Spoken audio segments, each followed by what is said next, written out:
이런 거를 궁금해 하시는 분들이 엄청 많으실 것 같아요. 그러니까 보통 일반 분들은 그 딱 한 번 시도를 보통 해보기 때문에 조금 어려운 부분이 있는 것 같아요. 그 인테리어 시공, 집을 망치는 인테리어 탑3. 대표님, 예. 제가 이번에 이사를 하게 되었는데 네네네. 인테리어 시공할 때는 되게 좋았는데 하면 하지 말걸 나중에 후회하게 되는 그런 인테리어 시공도 있을까요? 예, 그런 시공들이 은근히 많아요. 정말요? 네네. 어떤 시공들이 있나요?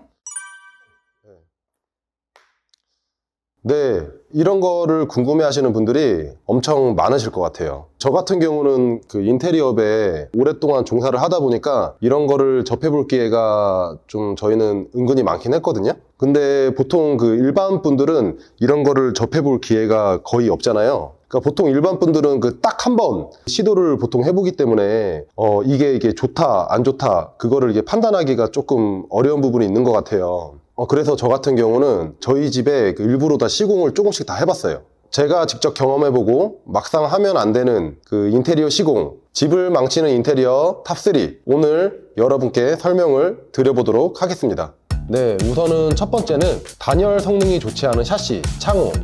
보통 인테리어 견적을 낼 때 샤시가 인테리어 견적에 차지하는 비중이 생각보다 많이 커요. 비용이 너무 크다 보니까 보통 샤시에서 견적을 줄이고 다른 내부 집 디자인이나 다른 쪽에 힘을 실는 경우가 생각보다 많이들 계시거든요. 근데 샤시 같은 경우는 저희가 그래도 좀 좋은 샤시를 해야 되는 게, 보통 샤시 같은 경우는 완성창이 있고 조립식 창이 있어요. 근데 이제 완성창 같은 경우는 공장에서 이제 완성이 된 채로 이렇게 나와가지고 현장에서 시공만 하면 되는 경우라고 보시면 되고요. 조립식 창 같은 경우는 이렇게 샤시 하나하나 조립이 된 걸 현장에 갖고 와가지고 현장에서 조립을 해가지고 시공을 하는 형태라고 보시면 되세요. 근데 이제 완성창 같은 경우는 조립식 창보다는 가격이 좀 높아요. 그렇다 보니까 보통 우리 소비자분들께서 좀 금액이 저렴한 조립식 창 같은 경우를 많이 선호를 하시는 분들도 계시는데, 단점은 이게 물론 좀 잘하는 업체, 좋은 업체,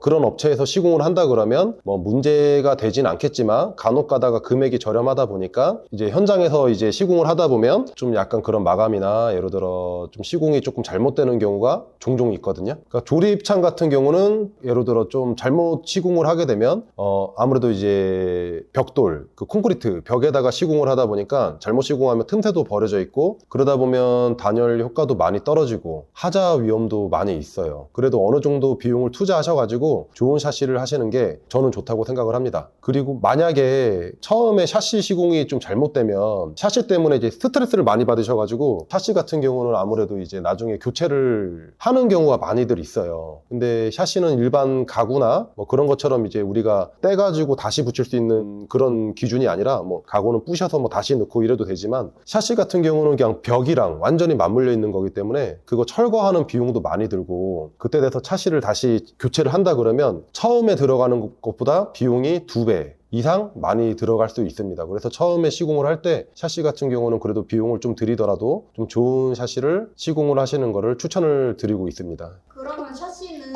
괜히 아끼려고 하지 말고 나중을 생각해서라도 제대로 좋은 걸 해야겠네요. 그쵸. 샤시 같은 경우는 아주 고가가 아니더라도 그래도 너무 저렴한 것보다는 그 중간급 이상 정도는 하시는 게 좋을 것 같아요. 그래도 회사마다 샤시에 대한 책자들이 다양하게 나와 있거든요. 자세히 나와 있어요. 거기에 샤시 등급 같은 경우도 자세하게 나와 있고, 그래도 내 집 인테리어 하는 거니까 그런 거를 좀 꼼꼼히 확인을 하시고, 너무 저렴한 것보다는 그래도 단열 효과가 좋은 중간급 이상 그런 샤시를 시공하는 거를 추천을 드립니다. 네, 그리고 두 번째는 단열.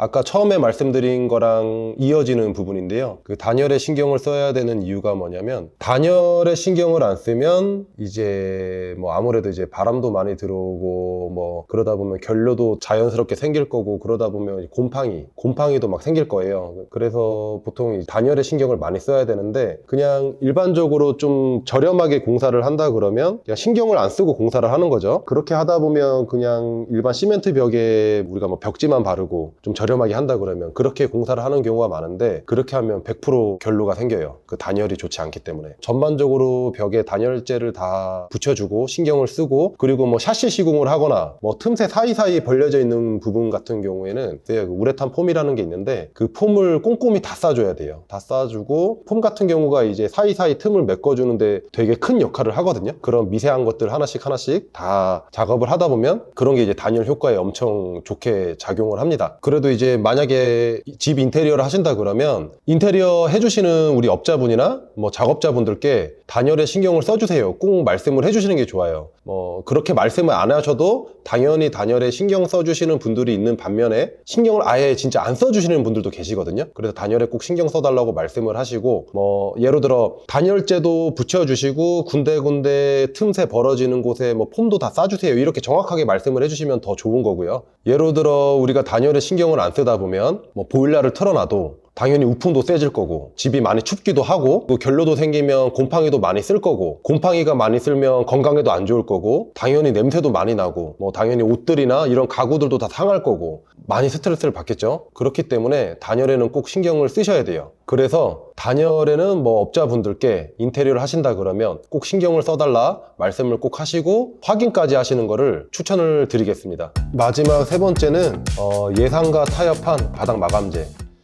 저는 세 번째를 바닥으로 뽑은 이유는, 바닥은 처음에 고르실 때 신중하게 정말 잘 고르셔야 돼요. 그 이유는 바닥은 처음에 잘못 고르면 나중에 이제 바꾸는 게 거의 불가능하다고 보시면 돼요. 그 바닥을 바꾸려면 제가 첫 번째 설명드린 그 샤시보다 바꾸는 게 더 힘들어요. 바닥을 바꾸려면 뭐 기존의 기구나 뭐 가구 이런 거 다 드러내고 바닥을 바꿔야 되는데 비용도 많이 들고, 사실 그렇게 하시는 분을 제가 본 적은 없어요. 나중에 바닥이 마음에 안 드셔서 이사를 가시는 분은 제가 본 적은 있어도 바닥을 중간에 바꾸시는 분은 본 적이 없거든요. 그러니까 예를 들어 바닥 같은 경우는 집의 분위기, 이 컬러감을 결정하는 제일 큰 요소라고 보시면 돼요. 예를 들어 뭐 바닥이 마음에 안 드는데 잘못 고르셔가지고 본인이 좋아하시는 가구나 소품이나 이런 거를 들여놔도 바닥이 마음에 안 들면 안 이뻐 보여요. 뭐 스트레스도 많이 받고. 그래서 처음에 바닥을 고르실 때 신중하게 그 컬러감이나 그런 재질, 자재 그런 거를 잘 따져가지고 처음에 고르실 때 잘 골라 주셔야 돼요.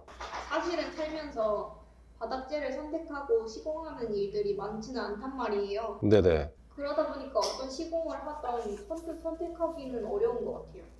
그쵸. 예를 들어 바닥 마감재도 여러 종류가 있어요. 보통 요즘은 집에 이제 타일 같은 것도 많이 시공을 하는데, 타일 종류도 그 중에서도 여러 개가 있거든요. 포쉐린 타일이 있고 뭐 폴리싱 타일이 있고, 간단하게 설명을 드리자면 포쉐린 타일 같은 경우는 이제 무광 재질로 된 타일이고, 폴리싱 같은 타일 경우는 유광 재질로 된 타일인데, 그리고 그 중에서도 되게 다양한 패턴들이 있고 그런 것들이 있는데, 사실상 포쉐린 타일이나 폴리싱 타일이나 그 자재비 차이는 크게 없어요. 크게 나진 않는데, 요즘은 인건비가 너무 비싸다 보니까 인건비 차이고, 이제 그 중에서도 뭐 폴리싱은 조금 미끄럽고 포쉐린은 조금 무광 재질이다 보니까 덜 미끄럽고. 근데 이제 우리 집 분위기, 본인이 어떤 분위기를 하고 싶다, 어떤 느낌으로 이제 인테리어를 하고 싶다, 그런 거를 잘 생각을 하셔가지고 뭐 샘플지나 샘플 책자나 시공 사례 이런 거를 꼼꼼히 확인을 하고 검색을 하셔가지고 결정을 하시면 좋을 것 같고, 그리고 예를 들어 이제 바닥 마루 같은 경우 우리가 보통 원목 마루나 강화 마루를 많이 사용을 하거든요. 근데 강화 마루보다는 원목 마루가 좀 더 비싸요. 뭐 비싼 이유는 퀄리티가 그만큼 더 높아요. 그 원목 느낌도 더 강하고 퀄리티 자체가 더 높다 보니까 강화 마루보다는 원목 마루를 많이 선호를 하시는데, 근데 금액 자체가 강화 마루가 좀 더 저렴하다 보니까 비슷하겠지 이 생각에 이제 강화 마루를 선택하시는 경우도 많이 계시거든요. 근데 그리고 막상 시공하고 보면 후회하시는 분들이 생각보다 많아요. 이제 본인이 생각했던 퀄리티보다 좀 낮게 나오기도 하고